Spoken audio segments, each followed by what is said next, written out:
Academic learning YouTube চেনেলত আপোনালোকক স্বাগতম জনাইছোঁ। আজি আমি টেটকাম ৰিক্ৰুটমেণ্ট টেষ্টৰ পেডাগজি পাৰ্ট 2ৰ যিটো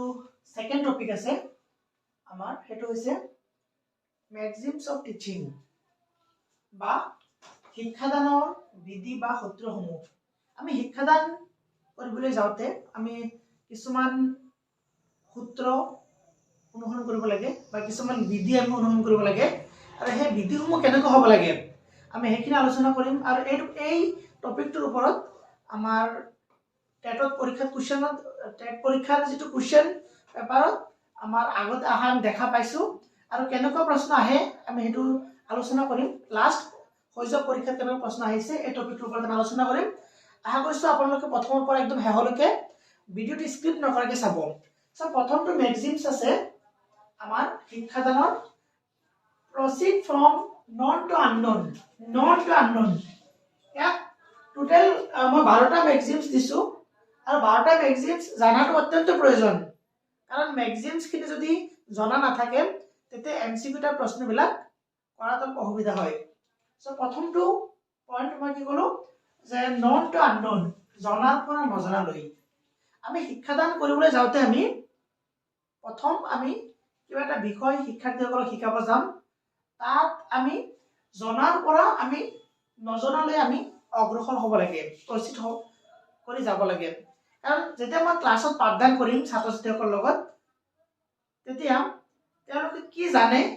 সেইটোৰ ওপৰত বেষ্ট কৰি আমি নজনা বিষয় এটালৈ আমি যাব লাগিব। কাৰণ যদি তেওঁলোকৰ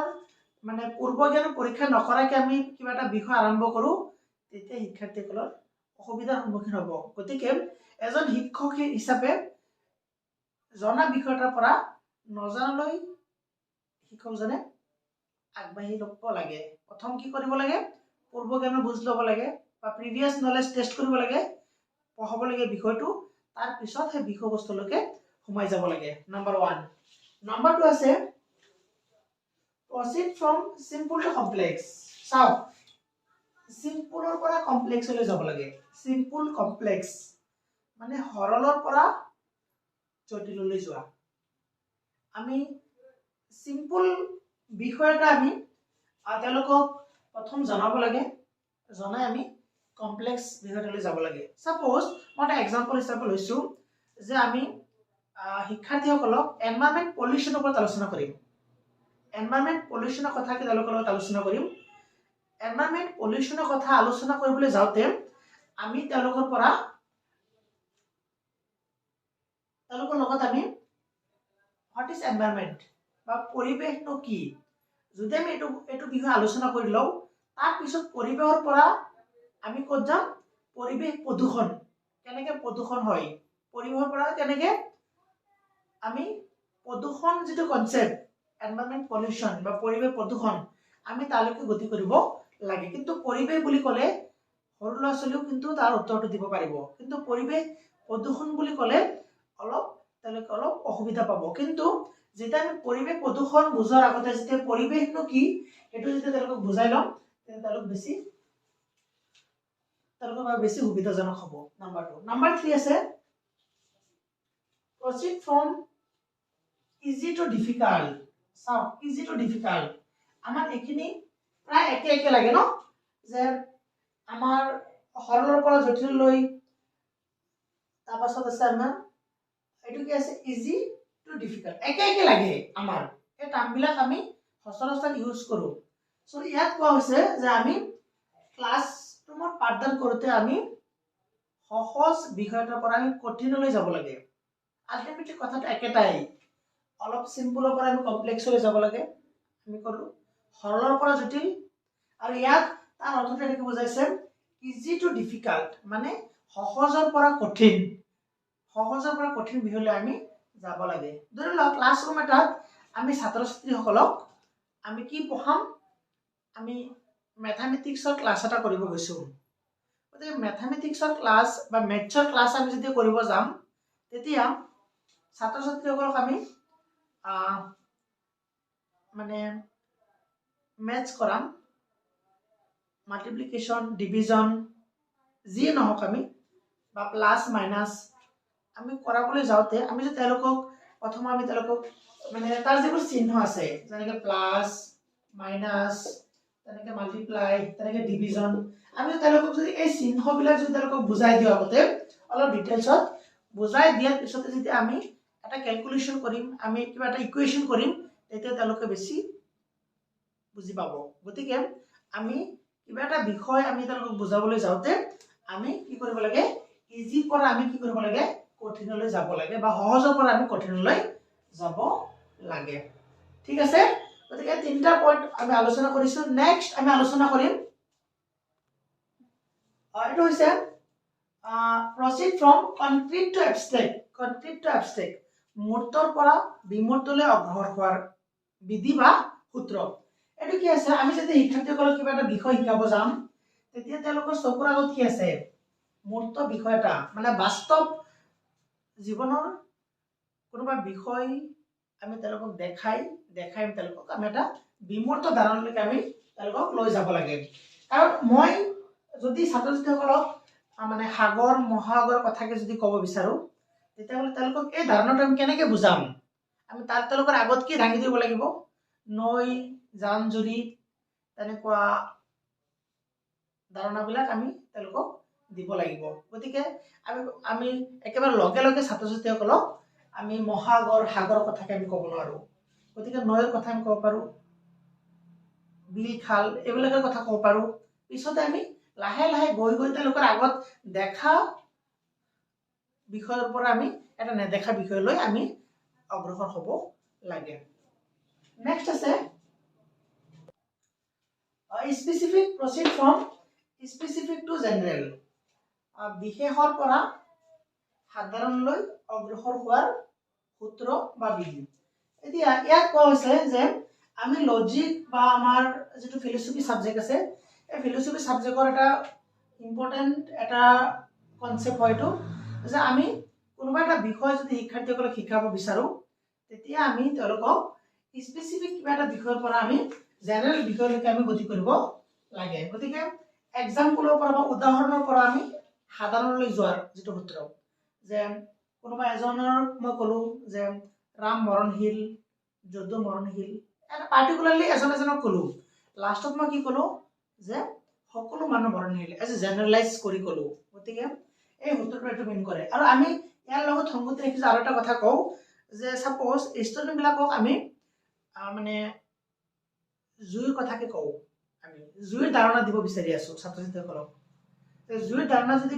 দিব বিচাৰোঁ তাৰ আগতে আমি কি কৰিব লাগিব যে জুইৰে আমি কি কৰিব পাৰোঁ জুইৰে আমি ৰান্ধিব পাৰোঁ জুইৰে আমি পানী গৰম কৰিব পাৰোঁ বা জুইৰে আমি ভাত বনাব পাৰোঁ জুইৰে আমি যিবোৰ কাম লাগতিয়াল কৰিব পাৰোঁ তাৰ পিছত আমি তেওঁলোকক কি কৰিব লাগিব জুইৰ যিটো উত্তাপ বা জুইৰ যিটো মানে কি ক'ম উত্তাপ বা তাৰ যিটো তাপ তাৰ বিষয়ে আমি ছাত্ৰ ছাত্ৰীসকলক আমি ধাৰণা দিব পাৰোঁ গতিকে কিবা এটা বিষয় শিকাবলৈ হ'লে আমি প্ৰথমে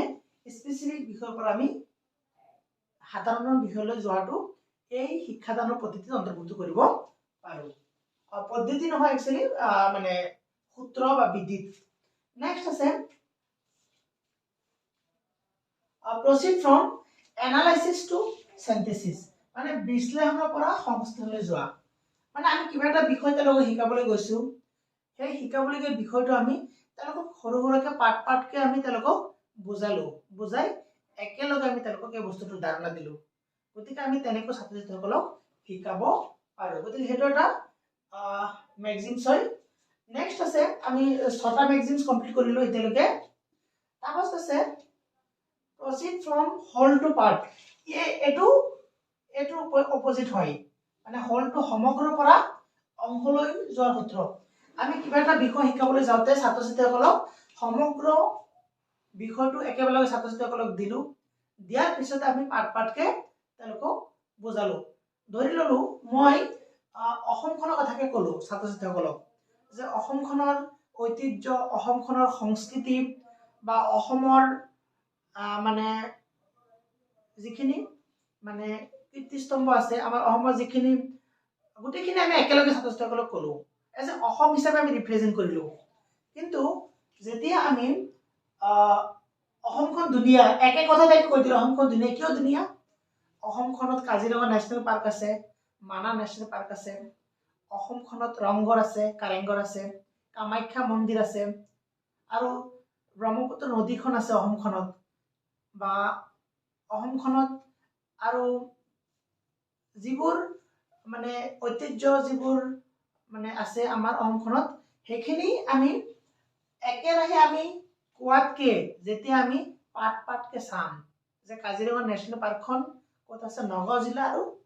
গোলাঘাট জিলাৰ মাজতে আছে তেনেকে আমি অগ্নিগড় যিটো প্লেচ সেইটো ক'ত আছে শোণিতপুৰ ডিষ্ট্ৰিক্টত আছে বা তেজপুৰত আছে বা তেনেকে কামাখ্যা মন্দিৰ ক'ত আছে গুৱাহাটীত আছে গতিকে আমি তেনেকৈ আমি পাটকে আমি যাব পাৰোঁ প্ৰথম কি কৰিলোঁ এজ এ হোল কৈ দিলোঁ যে অসমখনক আমি এজ এ হোল ৰিপ্ৰেজেণ্ট কৰিছোঁ গোটেইখিনি লৈ যে অসমত কাজিৰঙা নেশ্যনেল পাৰ্ক আছে অসমত কামাখ্যা মন্দিৰ আছে বা অসমত ৰংঘৰ আছে কাৰেংঘৰ আছে তলাতল ঘৰ আছে তেনেকুৱা কীৰ্তিস্তম্ভবিলাক অসমত আছে গতিকে আমি যেতিয়া এই এজ এ হোল কোৱাৰ পিছতে আমি যেতিয়া পাটকে তেওঁলোকক বুজাব যাম শিক্ষাৰ্থীসকলক তেতিয়া মই এটা ডিষ্ট্ৰিক্ট লৈ ল'লোঁ যে এইটো ডিষ্ট্ৰিক্টত এইটো বস্তু আছে বেলেগ এটা ডিষ্ট্ৰিক্টত আৰু এটা ক্ষেত্ৰ আছে আৰু এটা ডিষ্ট্ৰিক্টত এইটো আছে গতিকে আমি তেনেকৈ তেওঁলোকক বুজাব পাৰোঁ এজ এ হোল আৰু পাৰ্ট আমি লাৰ্ণিঙৰ ক্ষেত্ৰত যদি আমি কওঁ লাৰ্ণিং থিয়ৰীত এটা থিয়ৰী আছিলে এটা গেষ্টাল্ট থিয়ৰী বুলি এটা থিয়ৰী বুলি আছিলে আমি পিছত পাম আমি ডিটেইলছ আলোচনা কৰিম নেক্সট আছে proceed from actual to representation যে আমি ছাত্ৰ ছাত্ৰীসকলক কিবা এটা বিষয় আমি তেওঁলোকক যদি বুজাব যাওঁ সেই বিষয়টো আমি একচুৱেল কি আছে বস্তুটো প্ৰকৃতৰ পৰা আমি একচুৱেল কি আছে তাৰ প্ৰতিৰূপলৈ আমি অগ্ৰসৰ হ'ব লাগে যে ছাত্ৰ ছাত্ৰীসকলক প্ৰাকৃতিক সম্পদৰ বিষয়ে শিকাম আমি তেওঁলোকক প্ৰাকৃতিক সম্পদবোৰ কি তেওঁলোকক আমি দেখাব লাগে আমি ইতিহাসৰ জ্ঞান তেওঁলোকক দিব বিচাৰি আছোঁ যে ইতিহাসৰ যিখিনি কীৰ্তিস্তম্ভ আছে সেইখিনি তেওঁলোকক দেখাব লাগে আৰু তেনেকে আমি তাৰ পিছত আমি তেওঁলোকক তাৰ প্ৰতিৰূপ বস্তু তেওঁলোকে আমি তেওঁলোকক দেখাব লাগে বা তেওঁলোকক বুজাব লাগে গতিকে আমি বিষয়বস্তু শিকাওঁতে একচুৱেলৰ পৰা আমি ৰিপ্ৰেজেণ্টেশ্যনলৈ যাব এতিয়া 9 নম্বৰ পইণ্টটো হ'ব প্ৰচিড ফ্ৰম সাইকোলজিকেল টু লজিকেল মনস্তাত্ত্বিকৰ পৰা যুক্তিকলৈ অগ্ৰসৰ হোৱা যে শিক্ষকজনে শিকাবলগীয়া বিষয়টো যদি বুজাব বিচাৰে ছাত্ৰ ছাত্ৰীসকলক তেওঁলোকৰ আগ্ৰহ অভিৰুচি তেওঁলোকৰ যিবোৰ মানসিক স্থিতি বা তেওঁলোকৰ যিটো মানসিক অৱস্থা সেইটো জানি ল'ব লাগে আৰু জানি লৈ পিছত যুক্তিকৰ বিষয়বিলাক তেওঁলোকক বুজাবলৈ চেষ্টা কৰিব লাগে নেক্সট আছে যে প্ৰিন্সিপল অফ প্ৰচিড ফ্ৰম নিয়াৰ টু ফাৰ এইটো হৈছে যে মানে সমীপৰ পৰা দূৰলৈ অগ্ৰসৰ হোৱাৰ সূত্ৰ যে আমি ছাত্ৰ ছাত্ৰীসকলক কিবা এটা বিষয় আমি তেওঁলোকক দেখাব বিচাৰিছোঁ বুজাব বিচাৰি আছোঁ আমি ওচৰত কি আছে সমীপত কি আছে সেইখিনি আমি তেওঁলোকক আমি দেখুৱাৰ পিছতে আমি দূৰলৈ যাব লাগে যে এখন ৰাষ্ট্ৰ পৰিচালনা জ্ঞান আমি তেওঁলোকক দিব বিচাৰি আছোঁ যে ৰাষ্ট্ৰখন কেনেকৈ পৰিচালনা কৰিব গতিকে তাৰ আগত যদি আমি ছাত্ৰ ছাত্ৰীসকলক ঘৰখন কেনেকৈ পৰিচালনা কৰে তাৰ জ্ঞান প্ৰদান কৰোঁ তেতিয়াহ'লে ছাত্ৰ ছাত্ৰীসকলে ৰাষ্ট্ৰখন পৰিচালনা কৰাৰ যিটো মানে দেশখন বা ৰাষ্ট্ৰখন পৰিচালনা কৰাৰ যিটো বিষয় সেইটো তেওঁলোকে পৰিচালনাৰ যিটো নিয়ম সেইটো তেওঁলোকে অনুভৱ কৰাটো সহজ হ'ব গতিকে এইটো আছিলে আমাৰ পইণ্ট 10 নম্বৰ আছে নেক্সট যেটো আছে proceed from empirical to rational ব্যৱহাৰিকৰ পৰা যুক্তিলৈ অগ্ৰসৰ হোৱাৰ এটা সূত্ৰ বা বিধি এটা শিক্ষাৰ্থীসকলক আমি তেওঁলোকৰ ব্যৱহাৰিক জ্ঞানৰ ওপৰত ভিত্তি কৰি আমি তেওঁলোকক যুক্তিলৈ লৈ যাব লাগে গতিকে সেই বিধিটো ফলো কৰাটো উচিত শিক্ষকজনে আৰু লাষ্ট আছে maxims of encouragement of self learning হ'ব এইটো self learning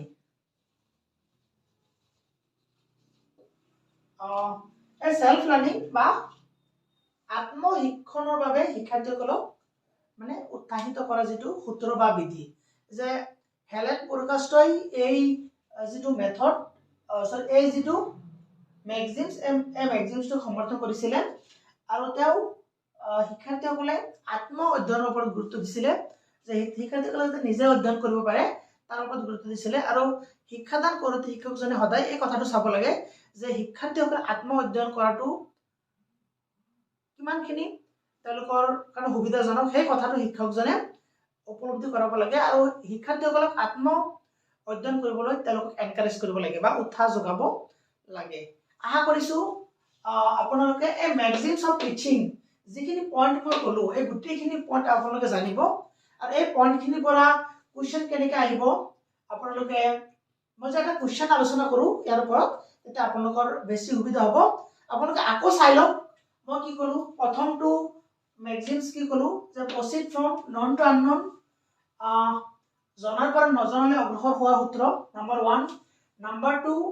proceed from simple to complex number 2 proceed from simple to সৰলৰ পৰা জটিললৈ অগ্ৰসৰ হোৱা সূত্ৰ proceed from easy to difficult সহজৰ পৰা কঠিনলৈ মূৰ্তৰ পৰা বিমূৰ্তলৈ concrete to abstract specific to general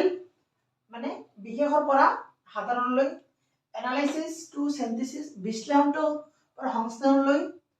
whole to part সামগ্ৰিকৰ পৰা অংশলৈ যোৱা সূত্ৰ actual to representation সেইটো হৈছে মই কি কৈছিলোঁ যে actual বিষয় এটাৰ পৰা তাৰ প্ৰতিৰূপ প্ৰকৃত বস্তুৰ পৰা এটা প্ৰতিৰূপ বস্তুলৈ অগ্ৰসৰ হোৱাৰ তেনেকৈ psychological to logical মনস্তাত্ত্বিক বা পৰা যুক্তিলৈ যোৱা বা মনোবৈজ্ঞানিকৰ পৰা যুক্তিলৈ যোৱা তেনেকৈ near to far ওচৰৰ পৰা বা সমীপৰ পৰা দূৰলৈ যোৱা তাৰপিছত আছে এম্পিৰিকেল টু ৰেচনেল ব্যৱহাৰিকৰ পৰা এটা আছে ব্যৱহাৰিকৰ পৰা যৌক্তিকলৈ যোৱা তাৰপিছত আছে maxims of encouragement of self learning আত্ম অধ্যয়নৰ বাবে উৎসাহিত কৰাৰ যিটো বিধি বা সূত্ৰ গতিকে এই গোটেইকেইটা বিধি আপোনালোকে যদি চাই তেতিয়াহ'লে আপোনালোকে ডিফাৰেন্সটো চাই ল'ব। ইয়াত চাব মই এটা কথা এটা কওঁ ইয়াতে যে ইয়াত কুৱেশ্যনটো এনেকৈ আহিব পাৰে যে তলৰ কোনটো মেগজিমছ নহয় বা কোনটো মেগজিমছ হয় ডিফাৰেন্সটো কেনেকৈ কৰে জানেনে যে ইয়াত আছে proceed from simple to complex এই পইণ্টটোকে কি কৰিব জানেনে কুৱেশ্যনটোত মই আপোনালোকক দেখাই দিছোঁ বা এটা এমচিকিউ চাম যদিও ইয়াত দেখা পাইছে চিম্পল টু কমপ্লেক্স আছে সেইটো উল্টা কৰি দিব এইটো কৰি দিব আপোনাৰ complex to simple complex to simple মানে কি আলটিমেটলি কি এটো ভুল হৈছে আপুনিতো পঢ়িছিলে সিম্পল টু কমপ্লেক্স আপোনাৰ কনফিউজৰ কাৰণে আপুনি আনসাৰটো কৰিব নোৱাৰিব কাৰণ আপুনি সিম্পল টু কমপ্লেক্স আছিল না কমপ্লেক্স টু সিম্পল আছিল সেই কথাটোতে আপোনাৰ অসুবিধাৰ সৃষ্টি হ'ব যাৰ কাৰণে আপুনি শুদ্ধ উত্তৰটো আপুনি দিব নোৱাৰিব গতিকে আপুনি তেনেকৈ চাব যে এটো কি হ'ব এটো ভুল হ'ব তেনেকৈ দিব এটা আছে কি proceed from concrete to abstract আছে কিন্তু দি দিব abstract to concrete মানে হেতু কি হ'ব ভুল হৈ যাব তেনেকৈ স্পেসিফিক টু জেনাৰেল আছে হেতু কি দিব জেনাৰেল টু স্পেসিফিক গতিকে আপোনালোকে এই বস্তুবিলাক তেনেকৈ চাব আৰু তেনেকৈ চালেহে আপোনালোকে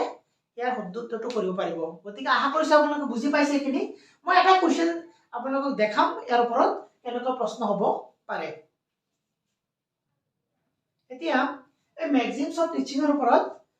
2021 বৰ্ষত যেটো আমাৰ হায়াৰ সেকেন্ডাৰী টেট হৈছিল টেটত পেডাগজি পাৰ্টত এই কোৱেশ্চনটো আহিছিল আপোনালোকে এবাৰ চাই লওক কোৱেশ্চনটো আছিল which of the following is not a general maxims of teaching মানে তলত যিখিনি মেগজিনছ দিছে সাধাৰণ বিধি দিছে শিক্ষাদানৰ কিছুমান বিধি ইয়াত দিয়া হৈছে এই বিধিৰ পৰা কোনটো বিধি নহয় শিক্ষাদানৰ যিকিটা দিছে অপচন চাৰিটা অপচনৰ পৰা কোনটো বিধি শিক্ষাদানৰ নহয় গতিকে এটা উলিয়াব লাগে ইয়াত আপোনালোকে চাব প্ৰথমটো আছে to proceed from particular to general আমি পাইছো নে আমি যিখিনি বিধি ইতিমধ্যে আলোচনা কৰিছো তাত পাৰ্টিকুলাৰ টু জেনাৰেল আমি পাইছো নে হয়তো আপোনালোকে দেখিছিলে যে এটা পইণ্ট আছিলে যে মেগজিমছত যে স্পেসিফিক টু জেনাৰেল মানে এই পাৰ্টিকুলাৰ আৰু স্পেচিফিক টাৰ্মটো তাত আছিলে স্পেচিফিক টু জেনেৰেল গতিকে এইটো আছে আলটিমেটলি আছে পাৰ্টিকুলাৰ স্পেচিফিক গতিকে এইটো আমাৰ মেক্সিমছ অফ টিচিং হয় নাম্বাৰ 1 নাম্বাৰ 2 আছে যে to proceed from concrete to abstract concrete to abstract এইটো পাইছো আমি যে মূৰ্তৰ পৰা বিমূৰ্তলৈ অগ্ৰসৰ হোৱাৰ সূত্ৰ বা বিধি আমি পাইছিলো এইটো কাৰেক্ট হয় 100% নেক্সট আছে চাওক টু প্ৰসিড মই লাষ্টলৈকে গৈছো কাৰণ আমাৰ কনফিউজটো অপচন 3 টোত আছে গতিকে to proceed from simple to complex আমি 2 নম্বৰটোতে পাইছিলো নন টু আনননৰ পিছৰ যেটো ম্যাক্সিমাম ছিলে হেতু কি আছিল সিম্পল টু কমপ্লেক্স গতিকে এটো কি হয় কারেক্ট হয় এতিয়া চাওক টু প্ৰসিড ফ্ৰম এটো ফ্ৰম এটা হ'ব দে পাৰ্ট টু হোল আমি এটা পাইছিলো ন হোল আৰু পাৰ্টৰ এনেকুৱা এটা পাইছিলো তো ন যে সমগ্ৰৰ পৰা অংশলৈ যোৱাৰ সূত্ৰ আছিলে মানে ইয়াত কি কৰিছে এই ইয়াত চাওক আপোনালোকে ইয়াত আছে পার্ট ইয়াত দিছে হোল মানে এটো ভুলকে দিছে পার্ট টু হোল তেনেকুৱা কোনো ধৰণৰ ম্যাক্সিমাম আমাৰ নাছিলে আমাৰ কি ম্যাক্সিমাম আছিলে যে maximum of part to whole maximum of whole to part আছিলে এনেকৈ আছিলে যে proceed from whole to part চাও আমাৰ whole to part আছিল ম্যাক্সিমাম টু ইয়াক উল্টা কৰি কি দিছে part to whole আলটিমেটলি কি এই অপচনটো ৰং আছে ভুল আছে গতিকে প্ৰশ্নবিলাক তেনেকৈ আহিব মই জাস্ট এটা প্ৰশ্নৰ নমুনা দেখাই আপোনালোকক বুজাইছো যে ম্যাক্সিমাম অফ টিচিংৰ পৰা এনেকুৱা ধৰণৰ প্ৰশ্নবোৰ আহিব পাৰে বা হয়তো এনেকৈ দি দিব পাৰে যে সিম্পলৰ পৰা কমপ্লেক্স আছে ইয়াত কমপ্লেক্স টু দি দিব সিম্পল আলটিমেটলি ভুল হৈ যাব তেতিয়া বা এনেকৈ দি দিব পাৰে যে স্পেসিফিক টু জেনাৰেল বা particular to general to particular গতিকে জেনাৰেল টু পাৰ্টিকুলাৰ বুলি কোনো ধৰণৰ ম্যাক্সিমাম নাই গতিকে এই কোৱেশ্চনটো আপুনি কাৰেক্ট আনসাৰ দিবলৈ হলে আপোনাৰ এই গুটিখিনি ম্যাক্সিমাম জনাটো প্ৰয়োজন গতিকে আশা কৰিছো আপোনালোকে বুজি পাইছে যদি বুজি পোৱা নাই কমেন্ট সেকশনত জনাই দিব আমি তাৰ ওপৰত আকৌ ভিডিও প্ৰস্তুত কৰিম